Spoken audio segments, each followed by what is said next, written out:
Hello guys, welcome back to digital study. और आज की क्लास में हम करने वाले एयरफोर्स ग्रुप वाई रगा का मॉक टेस्ट नंबर 7। हमने ऑलरेडी 1 से लेकर 6 तक कंप्लीट कर लिया है।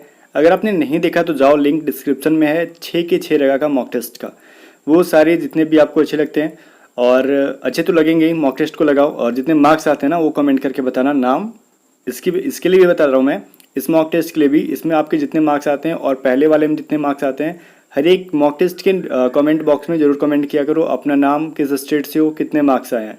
उसे बेनिफिट्स आप लोगों को मिलेगा, बिकॉज बहुत सारे कैंडिडेट्स एक साथ ये सभी चीज़ें करेंगे, अपने मार्क्स को शो करेंगे, तो सारे कैंडिडेट्स को कंपटीशन का लेवल पता चलेगा। ठीक है ना। चलो, अभी फर्स्ट क्या क्वेश्चन कह रहा है हमारा, अंतिम मौर्य सम्राट कौन था। ठीक है, who was the last Mauryan ampere. So guys देखो, मौर्य सम्राट, मौर्य वंश की स्थापना किसने की थी। यहाँ पे तो आंसर बताएंगे, बट ये समझो मौर्य वंश की स्थापना किसने की थी, चंद्रगुप्त मौर्य ने। ठीक है ना, तो वो फर्स्ट थे और संस्थापक भी थे। एग्जाम में यही पूछता है कभी कभार, या तो फर्स्ट या फिर लास्ट। ठीक है, और चंद्रगुप्त मौर्य के बाद जो है फेमस कौन से हुए थे। खैर फेमस तो मौर्य वंश के दो चार थे, लेकिन मोस्ट फेमस कौन थे, चंद्रगुप्त मौर्य थे। इसके बाद सम्राट अशोक थे। बट लास्ट कौन से थे भाई, बृहद्रथ। बृहद्रथ का आपने नाम सुना हो या ना सुना हो, बट ये लास्ट थे। तो इसके बाद इसका कंडीशन सुनो क्या हुआ था। बृहद्रथ की हत्या, जो कौन थे, पुष्यमित्र शुंग, ये जो थे ना, इनकी हत्या करके बृहद्रथ की, उन्होंने शुंग वंश की स्थापना की थी। तो इस चीज को भी याद रखना। ठीक है, क्वेश्चन नंबर सेकंड क्या बोल रहे हैं, पाइरोमीटर निम्नलिखित में से किसको मापने के लिए यूज किया जाता है। ठीक है, किसके मापन में प्रयुक्त होता है, मतलब किस चीज को यूज करता है। तो पाइरोमीटर जब बहुत ज़्यादा टेम्परेचर रहेगा, हाई टेम्परेचर रहेगा, उच्च ताप रहेगा, उसको मापने के लिए यूज़ किया जाता है। ऑप्शन नंबर ए। और आर्द्रता को मापने के लिए किसका यूज़ करते हैं, कमेंट करके मुझे बताना। ठीक है, बीच बीच में मैं क्वेश्चन करते जाऊंगा, आप सभी आंसर देते जाना। ठीक है, क्यूबा की राजधानी कौन सी है। ठीक है, क्यूबा कंट्री है जहाँ की करेंसी क्या है भाई, पेसो। ठीक है ना, अभी जो है उसकी जो है ना करेंसी जो पेसो है वो इंडिया से बहुत ज़्यादा है। जैसे डॉलर जैसे इंडिया को क्या करता है भाई, डॉलर जो है इंडिया से बहुत ज़्यादा आगे है, वैसे पेसो भी इंडिया से आगे है, जो कि क्यूबा की करेंसी है। बस ये तो करेंसी पूछा नहीं है, ये क्या पूछ रहे हैं, कैपिटल क्या है। तो कैपिटल इसका है क्या, हवाना है। ठीक है ना, याद रखना। चलो, क्या कह रहा है हमारा, सुप्रीम कोर्ट के न्यायाधीश जो जज होते हैं, उनकी जो है रिटायरमेंट की एज क्या होती है। ऐसा थोड़ी कि जब मन तब किसी को रिटायर कर देंगे, कुछ मैक्सिमम एज होता है। जब 65 ईयर्स के हो जाते हैं तब उनको रिटायर किया जाता है। ऑप्शन नंबर बी इसका राइट आंसर है। ओके, अभी देखो क्वेश्चन नंबर 5 क्या कह रहा है हमारा, इसका पीडीएफ चाहिए अगर, तो आपको टेलीग्राम चैनल को और ग्रुप को ज्वाइन कर लेना होगा। मैं नाइट में इसकी पीडीएफ दे दूंगा। बोल रहे अंतरिक्ष जहाजों में पृथ्वी की परिक्रमा करते समय भारहीनता का अनुभव क्यों किया जाता है। देखो एक्चुअली होता क्या है, जब कोई अंतरिक्ष में पृथ्वी की क्या करता है, चक्कर काट रहा होता है, ठीक है, गोल गोल घूम रहा होता है, तो उस टाइम जो स्पेस में लोग होते हैं ना, तो उनको जो है ना अपने वेटलेस फील करते हैं। उसमें उनको लगता ही नहीं कि उनके शरीर में कोई वेट है। तो क्यों होता है, बिकॉज वहाँ पे क्या होता है, वैक्यूम होता है, निर्वात होता है, और वहाँ पे इसके वजह से ग्रेविटेशनल फोर्स लगता ही नहीं है। जब ग्रेविटी नहीं रहेगा तो वहाँ पे किसी चीज़ का भार होगा नहीं। सो फाइनल आंसर क्या है, जीरो ग्रेविटी, शून्य ग्रेविटी की वजह से ऑप्शन नंबर डी जो है राइट आंसर है। ठीक है, क्वेश्चन नंबर 6 क्या है, मानव शरीर की सबसे बड़ी ग्रंथि कौन सी है। देखो यहाँ पे कैंडिडेट्स कंफ्यूज होते हैं, कभी कभार क्वेश्चन पूछता है मानव शरीर में सबसे बड़ी जो है ये तो अंग कौन सी है, तो वो त्वचा है, हमारा स्किन। बट ये ग्रंथि पूछ रहा है ना कि स्किन पूछ रहा है। ये लीवर है, जिसको हिंदी में यकृत बोलते हैं। Option number B right answer है। क्वेश्चन नंबर 7 है, मध्य रात्रि का सूरज की भूमि के रूप में किसे जाना जाता है। तो ये तो इजी सा क्वेश्चन है, आप आंसर कर सकते हो इजीली। ऑप्शन नंबर सी में मध्य रात्रि के सूरज का भूमि नॉर्वे को कहा जाता है। ठीक है, क्वेश्चन नंबर 8 है, थॉमस कप किस खेल से जुड़ा हुआ है। थॉमस कप ये बैडमिंटन से जुड़ा हुआ है। एग्जाम में गेम से रिलेटेड पूछे जाते हैं। अभी मैं करंट अफेयर दे नहीं रहा हूँ, बिकॉज अभी करंट अफेयर देने से कोई फायदा नहीं है, और बहुत ज़्यादा करंट अफेयर बन नहीं रहा है, बिकॉज कुछ तो हो नहीं रहा है, ना कोई स्पोर्ट्स हो रहे हैं, ना कोई गेम हो रहा है, सब कुछ लॉकडाउन में कुछ भी इंपॉर्टेंट करंट अफेयर बन नहीं रहा है। ठीक है, इसलिए मैं करंट अफेयर के क्वेश्चन को नहीं ऐड कर रहा हूँ इसमें, दूंगा जब एग्जाम का डेट क्लियर हो जाएगा तब। ठीक है, अभी देखो क्वेश्चन नंबर 9 में क्या बोल रहा है, दो संख्याओं का योगफल 8 है, मतलब दो नंबर को जोड़ने पे आंसर क्या आता है, उसका 8 आता है, और उसका गुणनफल जब मल्टीप्लाई करते तो 15 आता है। तो उनके व्युत्क्रमों का योगफल क्या होगा। देखो ये तो इजी सा हमारा क्या है अभी, 8 है ना, जैसे a प्लस बी मान लो कोई है दो चीज़, उसको जोड़ने पे 8 आता है, और a इंटू बी करेंगे तो 15 आता है। तो ऐसा क्या है, आप इमेजिन करो, 5 एंड 3 को गुना करो तो क्या आता है 15, और 5 एंड 3 को ऐड करो तो क्या आता है 8। ठीक है, तो ये कौन से दो संख्या है, 5 और 3। तो इसके व्युत्क्रम क्या होते हैं, 1/5 1/3, इसके व्युत्क्रम है, मतलब इसको उल्टा करना है, ठीक है ना। तो इनको जोड़ोगे तो क्या आएगा 1/5 प्लस 1/3 करके जोड़ के देखो क्या आएगा हमारा 15, 3 प्लस 5 क्या हो गया 8/15, ठीक है। ऑप्शन नंबर डी जो है इसका राइट आंसर है। सो नेक्स्ट क्वेश्चन की ओर देखते हैं, ठीक है ना। अभी यहाँ पे हमने क्या किया भाई 8/5, ठीक है ना। एक चीज़ ध्यान दो, यहाँ पे 15/8 भी है, तो ये नहीं पूछा है कि व्युत्क्रमों का योग का व्युत्क्रम क्या आएगा तब हम इसको करेंगे, बट यहाँ पे सिर्फ योगफल पूछा है तो 8/15 ही होगा, ठीक है। बाकी आप फाइनली देख भी सकते हो 5/8 ये करके, तो आपका आंसर वही आएगा, ठीक है ना। चलो क्वेश्चन नंबर 10 क्या कह रहा है हमारा, किसी वर्ग के एक विकर्ण की लंबाई क्या है 15√2 है, तो इसका क्षेत्रफल क्या होगा। देखो विकर्ण क्या होता है, एक वर्ग का इसका फॉर्मूला क्या होता है √2a हमारा वैल्यू है 15√2, हमारा ये फार्मूला होता है ना वर्ग के विकर्ण का, ठीक है। तो हमारा √2 कट गया, a का वैल्यू बचा हमारा 15, एक साइड का वैल्यू आ गया 15 और उसका एरिया क्या होता है a का स्क्वायर कर देना, तो 15 का यहाँ पे स्क्वायर कर दो तो हमारा क्या हो जाएगा a का स्क्वायर करेंगे तो 15 का स्क्वायर 225, यही ना एरिया होता है इसका, तो 225 सेंटीमीटर स्क्वायर इसका फाइनली एरिया हो जाएगा। Right answer option number C है। अब ये क्या बोल रहा है इंग्लिश में पढ़ लेना आप लोग, वीडियो को रोक के मैं इंग्लिश को ऊपर कर रहा हूँ, हिंदी पे फिर मैं पढ़ रहा हूँ क्वेश्चन। किसी तांबे के तार को जब एक वर्ग के आकार में जोड़ा जाता है तो 121 सेंटीमीटर स्क्वायर क्षेत्रफल को घेरता है। यदि उसी तार को, तर लिखा हुआ है तार पढ़ना, तार को एक वृत्त के रूप में जोड़ा जाए तो उसके द्वारा लिया गया पूरा जो एरिया होगा क्या होगा। देखो एक तार है, ठीक है, इतना बड़ा, इसका हमें लेंथ पता नहीं है, लेकिन इसको जब एक वर्ग स्क्वायर के रूप में बना देते हैं तो इसका एरिया जो होता है 181 सेंटीमीटर स्क्वायर हो जाता है। अब बोल रहे हैं इस तार को अगर हम सर्किल बनाए होते तो इसका एरिया क्या होता है। तो सबसे पहले क्या करना होता है किसी चीज़ का एरिया निकालने के लिए, तो इस तार की लंबाई निकालो। तो इस तार की लंबाई क्या होगी, इसका जो पेरीमीटर है, परिमाप है वर्ग का, परिमाप जो होगा, बिकॉज इसी को मोड़ के ना वर्ग बना है, तो परिमाप जो होगा पूरा तार का लेंथ होगा। तो वर्ग का परिमाप क्या होता है ये बताओ, 4a होता है। तो 4a कैसे पता चलेगा, एरिया को निकालो पहले, एरिया क्या होता है a² क्या दे रखा है 121, तो a का वैल्यू क्या हो जाएगा, जब स्क्वायर इस साइड जाएगा इस साइड लाएंगे तो √a का वैल्यू 11, ठीक है। तो एरिया मतलब a का वैल्यू क्या आ गया 11, तो इसका पेरीमीटर क्या हो जाएगा 11 × 4 = 44, तो तार की लंबाई क्या हो गई 44, ठीक है। चलो तार की लंबाई जो है लेंथ क्या हो गया 44, तो हमें एक सर्कल का निकालना है, ठीक है। तो अब सर्कल का परिधि क्या हो जाएगा 44 सेंटीमीटर, बिकॉज तार जितना लंबा रहेगा उतना ही तो गोल बनेगा ना, तो इसका परिधि क्या हो जाएगा 44, मतलब परिधि क्या होता है 2πr = 44। तो ये r मतलब पाई का वैल्यू क्या रख सकते हैं हम लोग 2 × 22/7 × r = 44, तो ये 22 दूनी क्या होता है 44, तो कट गया पूरा, तो r = 7, r का वैल्यू 7 आया, तो हम इससे एरिया निकाल सकते हैं सर्कल का। तो सर्कल का एरिया क्या होता है πr² = 7, ठीक है, सॉरी πr² होता है एरिया, तो पाई का वैल्यू क्या सकते हो आप 22/7 × r² ना, तो 7 × 7, बिकॉज r का वैल्यू 7 आया था, तो इसको कटा दो, कट गया, 7 दूनी 14 और 7 दूनी 14 1 15, तो 154 सेंटीमीटर स्क्वायर 154 सेंटीमीटर स्क्वायर इसका फाइनली आंसर हो जाएगा। क्वेश्चन नंबर 12 क्या कहता है, आप इंग्लिश में क्वेश्चन को वीडियो को रोक लो, यहीं पे पढ़ लेना, मैं आगे करता हूँ। एक नल किसी टंकी, ठीक है, एक नल किसी पानी की टंकी को 40 मिनट में भर सकता है तथा दूसरा नल जो है उसको 60 मिनट में खाली कर सकता है। यदि दोनों नल को खोल दिया जाए तो कितने घंटे में पानी भर जाएगा। देखो एक पानी को भर रहा है दूसरा खाली कर रहा है, तो इसके लिए फॉर्मूला क्या रख सकते हो 1/40 - 1/60, इसको सॉल्व करो, तो उसके बाद सॉल्व करके इसको पलट देना। 40 को जैसे हमने 1/40 किया ना, जो वैल्यू आएगा, जैसे मान लो 1 क्या आ जाता है आपका 120 आता है, तो 120 मिनट में है ना, तो 120 मिनट को आप घंटे में चेंज कर लेना।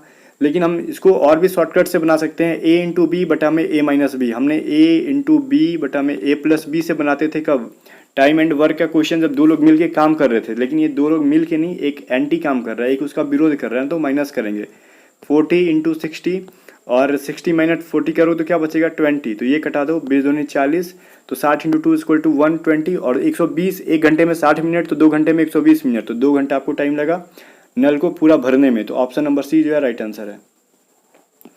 अभी क्या बोल रहा है क्वेश्चन नंबर 13 को इंग्लिश वाला पढ़ लेना वीडियो को रोक के, मैं हिंदी में जाता हूँ। ए बी तथा सी किसी काम को 30 मिनट में पूरा कर सकते हैं, तो बताओ ए सी जब उस काम को 50 मिनट में पूरा कर सकते हैं तो सी अकेला उस काम को कितने करेगा। देखो ए बी सी तीनों इसमें है 30 मिनट में और ए और सी मिल के 50 मिनट में, तो ये तीनों में इसे क्या करेंगे, ए सी को माइनस कर देंगे तो हमें फाइनली आंसर मिल जाएगा। तो टाइम एंड वर्क को क्वेश्चन कैसे बनाते हैं, 1/30 बटा -1/50, इसको बना के सॉल्व करो या फिर इसको यही लिख दो आप लोग ऐसे 30 × 50 बटा में 50 - 30 जो बड़ा है उसको छोटे में से घटा दो तो क्या बचेगा आपका 20 बचेगा। ठीक है, तो ये कट गया, ये 25 बार में कटा, तो 25 × 3 क्या होता है 75 मिनट्स। आपका फाइनली आंसर आ गया कि सी अकेले उस काम को 75 मिनट्स में करेगा। ये शॉर्टकट था। ठीक है ना। अभी देखो क्वेश्चन नंबर 14 क्या है। क्वेश्चन नंबर 14 बोलता है, जरा इसको जूम कर देते हैं हम लोग। अभी बोल रहे हैं A ratio B equal to क्या है 1/2, B ratio C equal to क्या है 3/4, सी रेशियो डी क्या है 6/9 तथा डी रेशियो ई क्या है 12/16। तो ए बी सी डी का रेशियो क्या हो जाएगा, डी के बाद ई भी है। इसको आप जैसे भी सॉल्व करो मैं बताता हूँ। 1/2, ठीक है, फिर क्या है 1/2 के बाद क्या है 3/4, इसके बाद क्या है 6/9, इसके बाद क्या है 12/16। ठीक है ना। अभी देखो ये 6/9 को क्या लिख सकते थे हम लोग, 3 के टेबल से दोनों कटेगा तो 3 दूनी 6, ठीक है 6, 3 × 9, ठीक है ना, 2/3 हो गया। हम लोग फिर से वही लिखेंगे 1/2, 3/4 को नहीं कटा सकते तो 6 और 9 को कटाएंगे तो 3 के टेबल से कटेगा 3 दूनी 6 और ये 3 के टेबल से 9 कटेगा कितने बार में भाई 3 बार में। अब ये 12/16 को क्या लिख सकते हो, 4 के टेबल से दोनों कट रहे हैं तो 4 × 3 = 12, 4 × 4 = 16, तो 3/4। तो जो रेशियो में जितना मिनिमम वैल्यू रखो उतना क्वेश्चन को सॉल्व करने में इजी होता है। ठीक है, अब इसको आप लोग सॉल्व करो। इसको सॉल्व करने का बेसिक सा कंसेप्ट मैं बताता हूँ।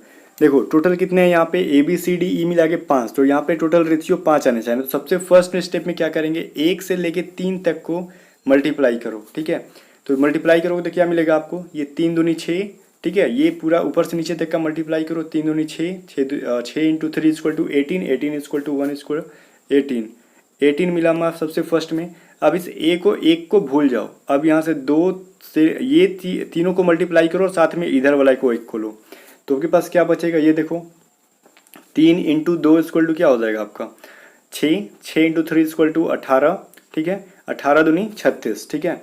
तो यहाँ पे क्या लिखो आप 36। अब देखो रेशियो, अब क्या करना है हमें, इस 3 को भी भूल जाना है। अब इस 2 को 4 को और 2 3 को करो, मतलब इधर वाले एक स्टेप को छोड़ते जाओ, इधर वाले को जोड़ते जाओ। तो 4 दूनी 8, 8 दूनी 16, 16 × 3 क्या होता है 48 होता है ना। चलो इसको यहाँ पे हम लोग क्या लिखेंगे 48, ठीक है। फिर आगे रेशियो लिखो क्या बोल रहे हैं। अब इधर 2 को भूल जाओ, ये 2 4 ये 3 और ये 3 को मल्टीप्लाई करो, तो 3 ये मल्टीप्लाई करो, 4 दूनी 8, 8 × 3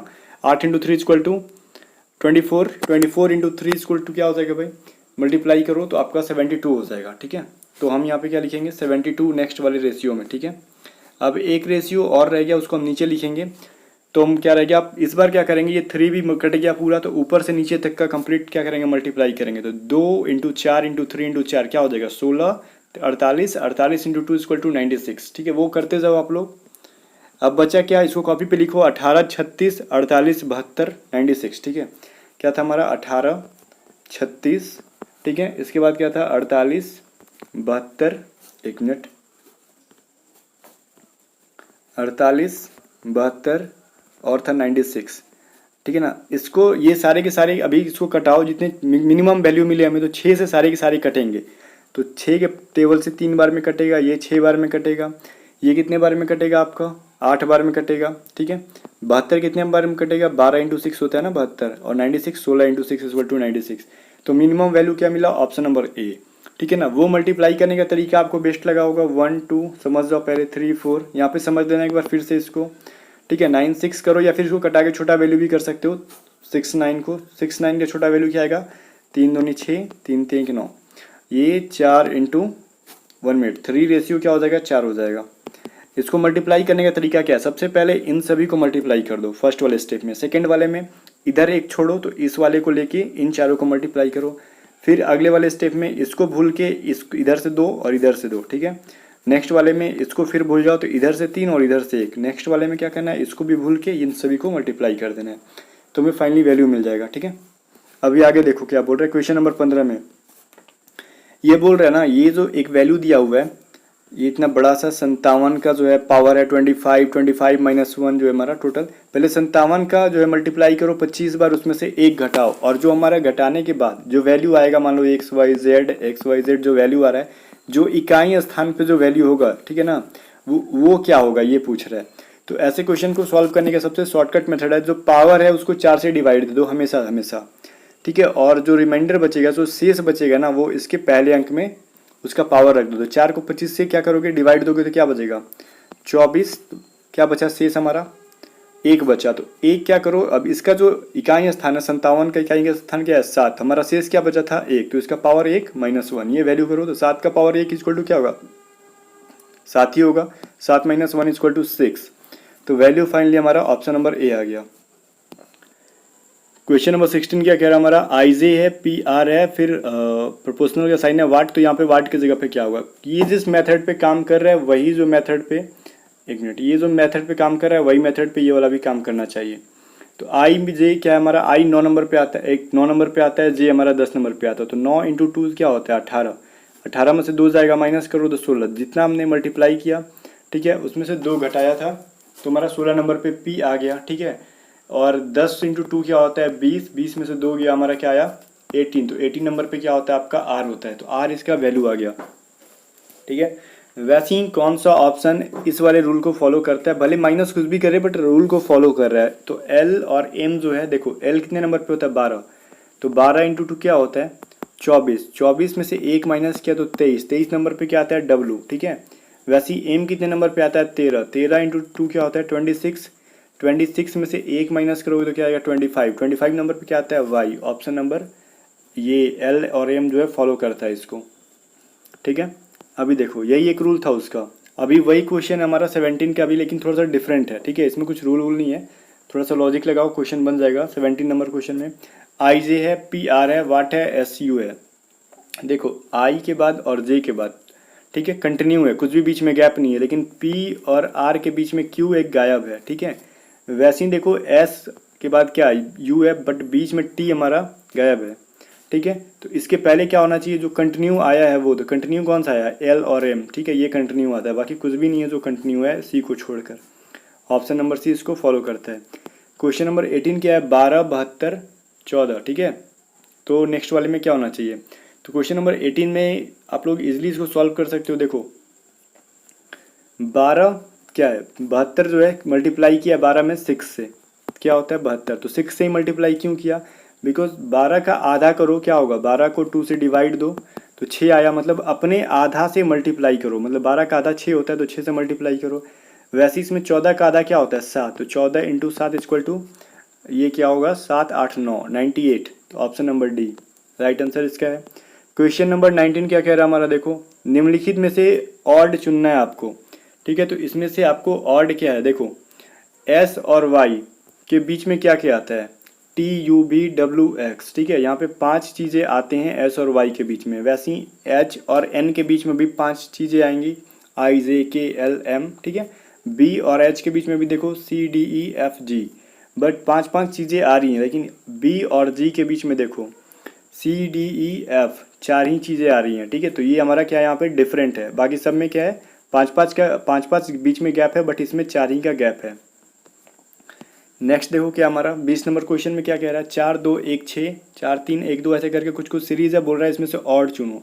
देखो इन तीनों, मैं फाइनली आंसर पे आता हूँ, इन तीनों के तीनों में देखो जैसे 43 बार आया ना, तो फर्स्ट 2 को मल्टीप्लाई करोगे तो ये वाला वैल्यू मिलता है 4 इंटू 3 इक्वल टू 12, ठीक है। वैसे 92 में भी 9 को और 2 से मल्टीप्लाई करो तो 18 आता है, वही रूल डी भी फॉलो करता है, बट इसमें ये फॉलो नहीं करेगा। 4 इंटू 2 इक्वल टू 8 होता है, बट यहाँ पे 16 है, तो ऑप्शन नंबर ए जो है डिफरेंट है यहाँ पे।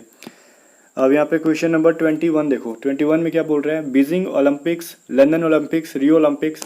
तो ये आपको दे रहा है कि ओलंपिक्स का एक सीरीज है जो या तो हो गया है या फिर शेड्यूल किया गया है, ठीक है। नेक्स्ट क्या होगा, जैसे पहले ही बीजिंग ओलंपिक हुआ था, उसके बाद लंदन ओलंपिक हुआ था, फिर रियो हुआ, उसके बाद कौन सा होने वाला है टोक्यो ओलंपिक होने वाला है, ठीक है, बट ये शेड्यूल है अभी, ठीक है। तो ऑप्शन नंबर सी क्या है फाइनली आंसर है इसका। अभी देखो यहाँ पे 5 10 13 52 एंड 57, तो इसमें से फाइनली इसका आंसर क्या होना चाहिए, आप यहाँ पे क्वेश्चन को क्या कर सकते हो, रोक सकते हो और रोक के इसको सॉल्व करो। तो देखो 5 में क्या हुआ है, 2 से मल्टीप्लाई किया तो 10 आया, और 10 में क्या किया है, इस बार प्लस किया है 3 तो हमारा क्या आया, 13 आया। ठीक है, फिर देखो 13 में क्या किया है, 4 से मल्टीप्लाई किया तो क्या आया, 12। इस बार 52 में क्या, 52 आया, 52 में 5 ऐड किया है तो क्या आया, 57। देखो 2 से मल्टीप्लाई किया, 3 ऐड किया, 4 से मल्टीप्लाई, मतलब एक बार नेक्स्ट वाले से मल्टीप्लाई करना है, नेक्स्ट वाले को ऐड करना है। तो इस बार 52 में 5 को ऐड किया था ना, तो इसमें तो क्या आता है 57, तो 5 के बाद क्या आता है 6, तो 6 को इसमें मल्टीप्लाई कर दो। ठीक है, तो ये क्या आ जाएगा हमारा 342 आ जाएगा फाइनली आपका आंसर। ठीक है, तो 22 का कौन सा हो गया हमारा, ऑप्शन नंबर सी। अभी देखो ये क्या बोल रहा है 23 में, ये बोल रहा है कि अंग्रेजी के शब्दकोश के अनुसार क्रम में रखने पे कौन सा तीसरा स्थान पर होगा। ये नो, नेक, नेट और नूब है, तो के यहाँ पे सब में साइलेंट रहेगा। ठीक है ना, तो यहाँ पे देखो के एन सब के अंदर है। ठीक है, बट यहाँ पे अब थर्ड नंबर पे देखो ए पहले ही आ जाता है, ऑप्शन नंबर बी में ए पहले आता है, तो बी वाला जो है पहले नंबर पे आएगा। तो सेकेंड वाले पे कौन सा आएगा, देखो थर्ड में ओ है, आई है, ओ है। ठीक है, तो पहले आई आता है ना ओ से पहले, तो ऑप्शन नंबर सी जो है सेकंड नंबर पे होगा। अब ए और डी में आपको कंफर्म करना है कि तीसरे नंबर पे कौन आएगा। तो इसमें तीनों के तीनों मैच कर रहा है, लास्ट में डब्ल्यू और बी में पता पहले कौन आएगा, बी आएगा, तो ऑप्शन नंबर डी पहले आएगा। तो फाइनली यहाँ पे नूब जो लिखा हुआ है ऑप्शन नंबर डी में, वो थर्ड नंबर पर आएगा। तो यहाँ पे वही तो पूछ रहा है कि तीसरे स्थान पर कौन होगा, तो ऑप्शन नंबर डी। डिक्शनरी से रिलेटेड मैंने रीजनिंग पढ़ा दिया था। अभी देखो ये पूछ रहा है कि आकृति में लोग, महिलाएं, पीपल, विमेन और माताओं, मदर्स के बीच में कौन सा यहाँ पे फाइनली आपका सही है। तो देखो सबसे पहले तो लोग, पूरे सर्कल को ले लो, लोग हैं। ठीक है, इसके लोग में मेल फीमेल दोनों होते, तो हमें फीमेल के बारे में बताना है, वुमेन के बारे में तो वो तो अंदर इसके आती हैं, बट ये एवरी वीमेन क्या होती है भाई, मदर्स नहीं हो सकती। ठीक है, तो इसके अंदर मदर्स, कुछ वीमेन जो है मदर है और कुछ नहीं भी है, तो फाइनली हमारा ऑप्शन नंबर बी इसको फॉलो करता है। इसके अलावा कुछ अदर चूज मत कर लेना, कोई होगा भी नहीं आंसर। अब इस क्वेश्चन नंबर 25 क्या कहता है, देखो यदि राम का घर कृष्ण के घर के दक्षिण में है। ठीक है, तो मान लो राम का घर किसके, कृष्ण के, यहाँ पे के घर में, ये साउथ में किसका घर है, राम का। ठीक है, और गोविंदा का घर जो है कृष्ण के घर के पूरब में, तो पूरब में गोविंदा का घर है। तो बोल रहे राम का घर जो है गोविंदा के घर से किस डायरेक्शन में, राम का घर गोविंदा के घर से, तो इसका घर यहाँ पे, तो इससे ये किस डायरेक्शन में, ये हमारा वेस्ट हो गया, ये नॉर्थ हो गया। वेस्ट को बोलते हैं पश्चिम, नॉर्थ को ये नहीं, हमारा साउथ हो गया ये। ठीक है, तो पश्चिम और दक्षिण। ठीक है, तो पश्चिम दक्षिण कौन सा है, ऑप्शन नंबर डी। ठीक है, साउथ एंड वेस्ट में है, तो दक्षिण पश्चिम में है, ऑप्शन नंबर डी इसका फाइनल आंसर हो जाएगा, साउथ वेस्ट। ठीक है, अभी ये क्या बोल रहा है, ये जो हमारा नॉन वर्बल के क्वेश्चन है, जस्ट एयरफोर्स के जो ऑफिशियल वेबसाइट पे दिए हुए, मैंने उसी को पिक कर लिया ताकि आपको सेटिस्फेक्शन मिले कि लेवल वही है। ठीक है, नॉन वर्बल कुछ लोग बोल रहे थे बहुत टफ दे रहे हो, तो मैंने सोचा चलो भाई इसी को आज दे देते हैं। देखो यहाँ पे 26 नंबर क्वेश्चन में क्या कह रहा है, जूम करना है तो बोलो मैं कर देता हूँ, अदरवाइज आप इसको एयरफोर्स के वेबसाइट से भी देख सकते हैं। आंसर भी दिया हुआ है वहाँ पे, बट इसका फाइनली सोल्यूशन नहीं दिया हो कि कैसे इसका आंसर जो भी है वो होगा। ठीक है, तो मैं आपको लॉजिक यहाँ पे समझाता हूँ कैसे होगा। 26 में क्या होना चाहिए, सी आंसर होना चाहिए। क्यों होना चाहिए मैं बताता हूँ। देखो पहले जो है ये एरो पे ध्यान दो, ये मान लो ग्राफ है, एरो यहाँ पे है। ठीक है, और सेकंड वाले में कहाँ गया है, ऊपर गया है, तो यहाँ से बीच में कितना एंगल बन रहा है, 180 का एंगल बन रहा है। मतलब इस वाले के साथ 180 का एंगल हमने ऐड कर दिया तो ये ऊपर चला जाएगा। ठीक है, तो पहले वाले में हमने 180 का एंगल क्या कर दिया है, ऐड कर दिया है, लिखते जाना कॉपी पे। अब इसके बाद देखो जब ये ऊपर में था तो इस बार इधर वेस्ट में आया, तो इसके बीच में 90 डिग्री का एंगल बना। ठीक है, तो इसमें 90 डिग्री का एंगल ऐड हुआ है। ठीक है, अभी थर्ड के बाद देखो फोर्थ में, थर्ड में जब ये 90 डिग्री तो ऐड करके जब यहाँ पे आया, तो इसके बाद देखो ये फिर अगेन यहाँ पे आ रहा है। ठीक है, ये वाला देखो, एक मिनट, जब ये फोर्थ में कहाँ आ रहा है, देखो यहाँ पे आ रहा है। ठीक है ना, तो इसमें फिर कितना ऐड किया, यहाँ से यहाँ पूरा रोटेट करने में 180 डिग्री को मूव कराया गया। तो पहले 180 को ऐड कराया, फिर 90 को ऐड कराया, फिर 180 ऐड कराया, तो इस बार इसमें कितना ऐड करोगे, तो 90 ऐड करोगे। तो 90 ऐड करने के लिए जब इस साइड में है तो ये हमेशा क्या चल रहा है भाई, एंटी क्लॉकवाइज ही चल रहा है, तो इस बार एंटी क्लॉकवाइज ऐड करेंगे 90 डिग्री, तो ऊपर के साइड में जाएगा। ठीक है ना, बिकॉज यहाँ से ऊपर की साइड 90 डिग्री जाएगा। तो इसमें ऑप्शन नंबर सी में जो है एरो है जो ऊपर की साइड में जा रहा है, और बाकी किसी में नहीं, तो ऑप्शन नंबर सी यहाँ पे जो है फाइनली आंसर है। इसके अलावा क्वेश्चन नंबर 27 में आपको तो आंसर इजीली दिख जा रहा होगा कि देखो इसमें जो है एक अंदर की ओर है, फिर क्या कर रहा है, दोनों बाहर की ओर है, फिर इसमें अंदर की ओर है, इसमें दोनों बाहर की ओर है। तो ऑप्शन नंबर ए में ही जो होगा दोनों के दोनों जो है अंदर की साइड में होगा। ठीक है, अब बोलोगे कि यहाँ पे डी में भी ऐसा ही कुछ है। ठीक है, ए बी सी डी यहाँ पे लिखा हुआ है, बट यहाँ पे आपको डायरेक्शन भी देखना है कि रोटेट किस साइड में कर रहा है। ठीक है ना, तो उस डायरेक्शन के अकॉर्डिंग इस बार इस साइड में रोटेट करेगा ऑप्शन नंबर ए में। तो अब अगर क्वेश्चन 27 नंबर आपको समझ में नहीं आया तो आप कमेंट कर सकते हो। देखो ऑप्शन नंबर डी में मैं क्यों नहीं बोल रहा हूँ, हर बार देखो इसका डायरेक्शन रोटेट कर रहा है ना, और यही डायरेक्शन सेम टू सेम यहाँ पे दिया हुआ है, तो ऑप्शन नंबर डी तो होगा नहीं, ये रोटेट करके ए के फॉर्म में आ जाएगा। क्वेश्चन नंबर 28 क्या बोल रहे हैं, ये सर्कल है और सर्कल में देखो एक डॉटेड लाइन अगली बार बढ़ते जा रहा है। तो इसमें 0 था, इसमें 1, इसमें 2 और इसमें 3, तो नेक्स्ट वाले में 4 होगा। और 4 किस डायरेक्शन से होगा, इस साइड में ऐड होगा, बिकॉज ये ऐसे करके बढ़ रहा है। तो ये इस डायरेक्शन में 4 इसमें है और इसमें है। ठीक है, बाकी 4 जिसमें है वो गलत डायरेक्शन में डॉट को ऐड किया गया है। तो इसके साथ साथ देखो एक जो है अंदर के जो है ये लाइनिंग है वो मतलब वो मिटते जा रहा है। मैं जूम करके दिखा रहा हूँ, ये लाइन देखो इसमें एक भी नहीं मिटा है, इसमें एक लाइन मिटा है, इसमें देखो 2 लाइन मिटे हुए हैं, इसमें क्या 3 लाइन मिटे हुए हैं। तो इस बार ये जो लाइन है चौथा भी नेक्स्ट वाले में मिटना चाहिए, जो कि ऑप्शन नंबर ए में देखो ये वाला लाइन यहाँ पर मिट गया है ना, बट ये वाला लाइन देखो इसमें मिटा नहीं है। ठीक है, ये छोड़ दिया गया है। तो फाइनली आंसर ऑप्शन नंबर ए इसका राइट आंसर है। अभी देखो क्वेश्चन नंबर 29 में क्या होगा। अभी देखो ये क्या बोल रहा है, पहले तो डी को कुलो की नहीं होगा, क्यों भाई, क्योंकि ये पूरा का पूरा प्लस का सिंबल दे रहा है और प्लस जो है ऐसा करके बीचों बीच सेंटर में कहीं भी नहीं बनाया गया है। ठीक है, तो उसको तो भूल ही जाओ कि डी आंसर भी होगा। ठीक है ना, अब यहाँ पे बट कौन सा आंसर होगा, जो कि थोड़ी सी कट देना चाहिए, पूरा का पूरा सेंटर में प्लस बना रहा है, तो प्लस इसमें देखो सेंटर में कहीं नहीं बन रहा है। तो फाइनली आंसर पे आते हैं हम। इसका लॉजिक क्या बोल रहा है, देखो एक जो है लाइन के बीच में जो तिरछा खींचा हुआ है एक बार बीच में है और एक बार ऊपर है, फिर देखो यहाँ पे तिरछा जो एंगल खींचा हुआ है बीच में यहाँ पे ऊपर है। तो इस बार ये जो तिरछा करके एंगल खींचना है वो सेंटर में होना चाहिए। तो इसमें तिरछा वाला एंगल सेंटर में ऑप्शन नंबर इसमें है और ऑप्शन नंबर इसमें, ये तो होगा नहीं, मैंने ऑलरेडी बोल दिया। तो ये फाइनली आंसर किस में होगा, इसमें डबल तिरछा किया हुआ है तो ये नहीं होगा, बिकॉज सिंगल तिरछा होना चाहिए। तो ऑप्शन नंबर बी जो है राइट आंसर है इसका। क्वेश्चन नंबर 30 में देखो क्या कह रहा है, आप ये सारे फिगर को रोटेट कराया, जिसको मैं जूम करके यहाँ पर दिखा रहा हूँ आपको। ये एंगल वाइज रोटेट कर रहा है। देखो ये वाला फिगर, ये वाला फिगर, फर्स्ट एंड सेकंड पे आप नज़र डालोगे तो इसमें से थोड़ा सा डिफरेंट क्या दिखेगा आपको। देखो सिर्फ नीचे का जो लाइन है, नीचे वाला लाइन है, बस ये रोटेट कर रखा है। ठीक है, फिर इसके बाद इस वाले फिगर में देखो, इसके बाद इस साइड में जो फिगर है इसको रोटेट कराया गया है। ठीक है, अगले वाले में यहाँ पे जो फिगर है इसको रोटेट कराया है। ठीक है, तो उसके अगले वाले में क्या, इस वाले एंगल को रोटेट कराना चाहिए। ठीक है, अभी देखो सब कुछ सेम होना चाहिए, बस ये वाला एंगल रोटेट करेगा। तो ऑप्शन नंबर ए को छोड़कर ऐसा रूल किसी में भी फॉलो नहीं हो रहा है कि सब कुछ छोड़ के सेम टू सेम रोटेट करा दे।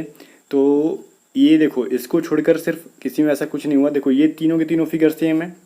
ठीक है, बट ये जो लास्ट वाला ये वाला फिगर जो है इसको रोटेट कराया ऊपर से नीचे की ओर, और आपका वेस्ट में था तो मतलब आपको क्यू का टाइप का था तो बी बनाया इसको। तो ऑप्शन नंबर ए इसका फाइनली आंसर है। बस ये नॉन वर्बल टफ नहीं था, एयरफोर्स की वेबसाइट पे थोड़ा समझना था। कुछ कैंडिडेट्स बोल रहे हैं कि उस पर टफ था वेबसाइट पे, तो मैंने करा दिया इसको। और इसके अलावा भी कमेंट रह गया तो बोल देना, ये नॉन वर्बल की अलग सीरीज़ आएगी और उसमें फिर से मैं पाँचों को रिपीट कर दूँगा अगर कहीं कन्फ्यूजन रहा तो। सो मिलते हैं नेक्स्ट मॉक टेस्ट के साथ, तब तक के लिए गुड नाइट।